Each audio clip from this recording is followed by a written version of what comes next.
After Cromwell, who obviously was quite dictatorial, when Charles returned, he made a big show about saying that he was going to govern consulting the people, that he was going to be really engaging with what his subjects had to say.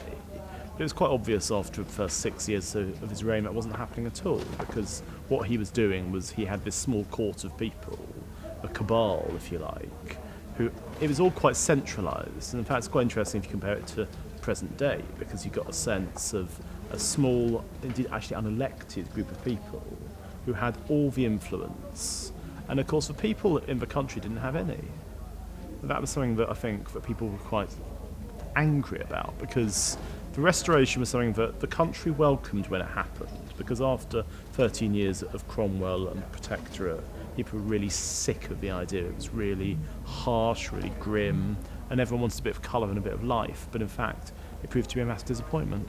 I mean, I've always had mixed feelings about Charles, because on the one hand, he was a bit of a playboy, he was somebody who had all this potential which he squandered.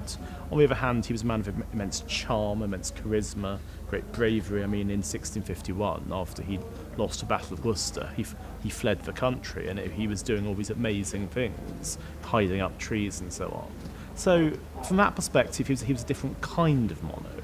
He was very different to his father, for instance, because his father was quite an old-fashioned king. He just believed in the divine right of kings. And Charles had all these interests in things like the arts and science. You know, there were all these architects and writers and poets who got on board, and it was very different from that perspective, because he was really into the idea of creating a New England, but it didn't really work. That was a problem.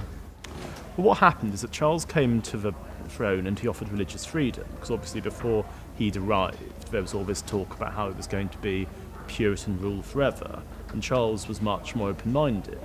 He wasn't particularly religious himself, although he converted to Catholicism on his deathbed, but his brother James was a Catholic. And initially he offered freedom and tolerance, but it became very obvious quite quickly that wasn't going to happen.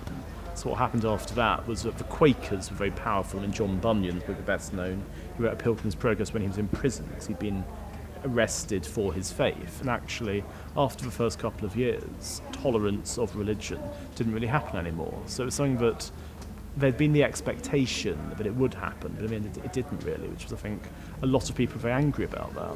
Well, it was the first time in English history, I think, that people felt they had more of a say, even if they didn't, in fact. People didn't ask why anymore, they asked why not. And so you had the playhouses, you had actresses for the first time, you had all these amazing advances in science and technology.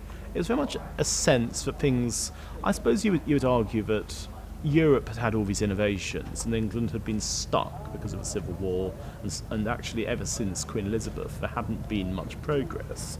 Whereas in this very short, brilliant time of the Restoration, everything seemed like it was possible again. And of course the problem is that what I would argue is that after 1666, after the Great Fire, that really changed, because it wiped out the country to an extent. Even though the damage was not terminal, it wiped out the sense of innovation, it wiped out the sense of progress, and ever since then it just didn't work the same way.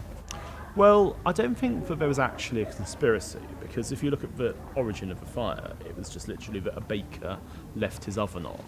And actually it's as banal as that. But if you look at the 4 days that the fire spread across London, there's never been destruction like it in this country, and I suppose that's why we're so fascinated by it.